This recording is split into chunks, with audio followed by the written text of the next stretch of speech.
Assalamualaikum warahmatullahi wabarakatuh. Perkenalkan, nama saya Lisda Ramawati dengan NIM 12070600036. Saya berasal dari jurusan Agroteknologi. Di video kali ini saya akan membahas mengenai 5 penyakit pada tanaman.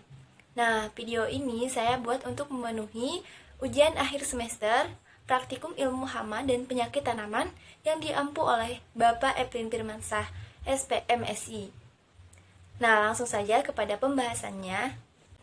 Nah, jenis penyakit yang pertama yaitu penyakit busuk akar atau hawa jaring Rhizoctonia pada tanaman kedelai. Penyakit ini disebabkan oleh Rhizoctonia solani. Nah, jamur ini dapat menginfeksi kecambah pada bagian yang berada di bawah permukaan tanah dan akan menyebabkan kecambah menjadi mati.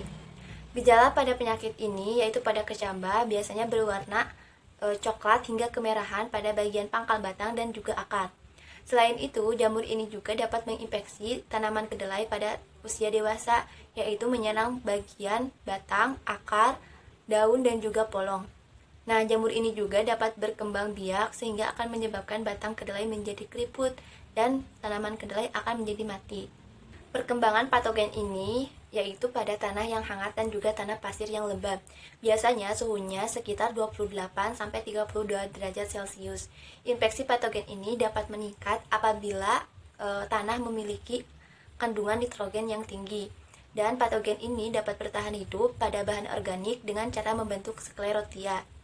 Nah, untuk pengendalian penyakit ini dapat dilakukan dengan cara yang pertama, kultur teknis dengan mengatur drainase. Yang kedua, menghindari penanaman kedelai pada musim hujan atau curah hujannya yang tinggi. Dan yang ketiga yaitu rotasi tanaman bukan inang. Selanjutnya, menjaga kebersihan lahan.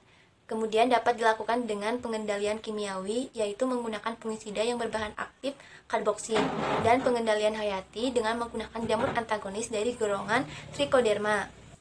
Jenis penyakit yang kedua yaitu bercak daun mata katak pada tanaman kedelai. Penyakit ini disebabkan oleh Cercospora sojins. Jamur ini dapat menginfeksi pada semua stadia pertumbuhan tanaman, tetapi dapat membahayakan pada waktu pembungaan. Selain itu, penyakit ini juga dapat menyerang pada daun yang masih muda. Gejala awal pada daun biasanya berupa bercak yang menyerupai mata katak berwarna kuning. Kemudian bercak ini akan berubah warna menjadi coklat terang dan terakhir menjadi abu-abu terang. Selain itu, penyakit ini juga dapat menyerang bagian yang lainnya, yaitu seperti batang, pangkal, polong, dan juga biji, yang ditandai dengan gejala berupa noda berwarna gelap dan sedikit tampak kebasahan. Selain itu, pada bagian batang yang masih muda biasanya terlihat berwarna coklat kemerahan dan bagian tepinya sedikit berwarna gelap, sedangkan pada bagian biji yaitu berwarna abu-abu gelap, terutama pada kulit bijinya. Perkembangan penyakit ini yaitu pada suhu sekitar 20-30 derajat Celcius dan juga kelembaban yang tinggi yaitu sekitar 90-100%. Karena hal ini sangat sesuai bagi jamur untuk menghasilkan spora dan juga untuk proses infeksi patogen. Spora yang dihasilkan dapat menyebar dengan bantuan percikan air hujan dan juga angin. Selain itu, patogen ini juga dapat bertahan hidup pada sisa tanaman dan juga benih yang terinfeksi. Tanaman inang selain tanaman kedelai yaitu tanaman koro dan juga tanaman benguk. Pengendalian penyakit ini dapat dilakukan dengan yang pertama yaitu menanam varietas unggul atau bebas patogen, kemudian membersihkan lahan dari sisa tanaman, melakukan rotasi tanaman dengan tanaman jagung selama 2 tahun atau dengan tanaman yang bukan inangnya, kemudian dapat menggunakan fungisida berbahan aktif mancozeb. Jenis penyakit yang ketiga yaitu penyakit gosong atau semut yang terjadi pada tanaman jagung. Penyakit ini disebabkan oleh Ustilago maedis. Biasanya gejalanya terlihat yaitu bengkakan pada bagian biji-biji tongkol. Nah, bengkakan ini dilindungi oleh jaringan berwarna kehijauan, putih dan juga putih berkilau.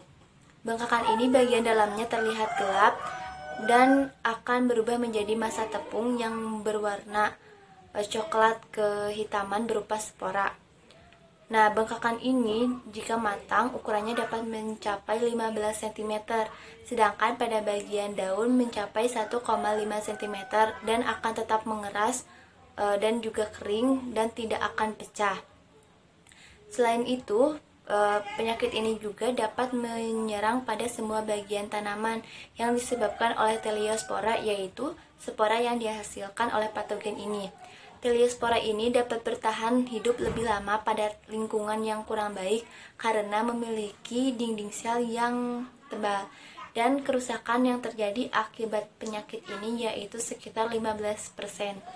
Perkembangan penyakit ini yaitu pada keadaan kering dengan suhu sekitar 24-36 derajat Celcius. Perkembangan bengkakan biasanya terjadi dalam 1 minggu atau beberapa minggu.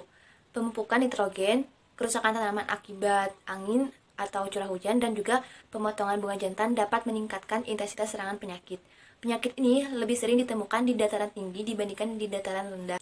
Pengendalian penyakit ini dapat dilakukan dengan menanam varietas yang tahan dari penyakit ini dan juga membuang atau memotong atau bahkan dibakar bagian yang terserang sebelum bengkakan menjadi pecah, dan menjaga kesehatan lahan dengan pemupukan nitrogen yang seimbang. Jenis penyakit selanjutnya yaitu penyakit hawar daun bakteri pada tanaman padi. Penyakit ini disebabkan oleh bakteri Xanthomonas oryzae. Bakteri ini menginfeksi pada semua fase pertumbuhan tanaman padi, mulai dari fase penyemaian hingga menjelang panen. Bakteri ini menyerang pada bagian daun tanaman padi melalui luka atau lubang alami berupa stomata, yang kemudian stomata akan rusak dan proses fotosintesis tanaman akan terganggu. Nah, apabila bakteri ini menyerang pada fase tanaman yang masih muda, maka tanaman tersebut akan mati. Dan jika terjadi pada fase generatif ataupun waktu pembungaan, pengisian gabah menjadi kurang sempurna atau bahkan hampa.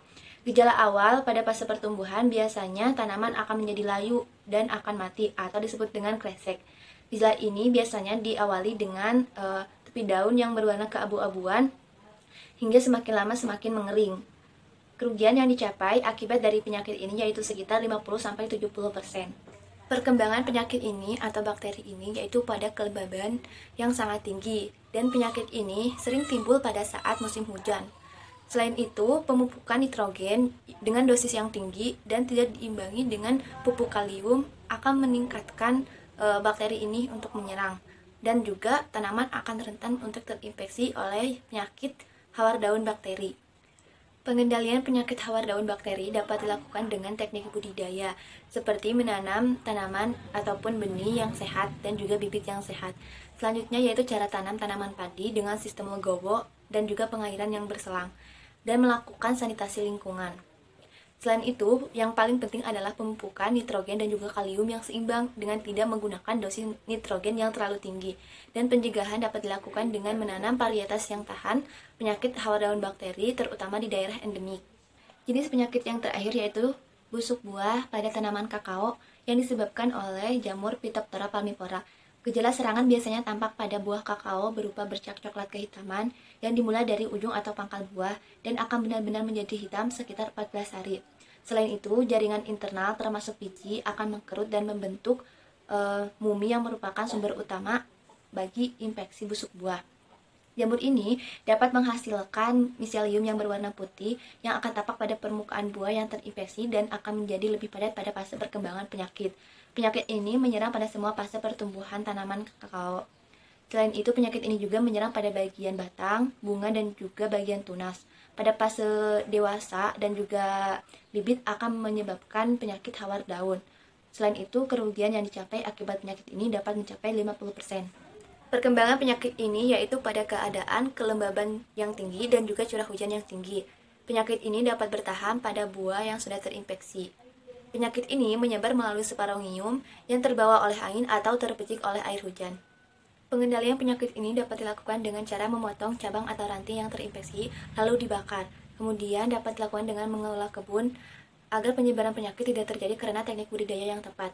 Dan dapat dilakukan dengan aplikasi fungisida, yaitu mengolesi bagian cabang dengan tridermop atau tembaga dengan konsentrasi 10%.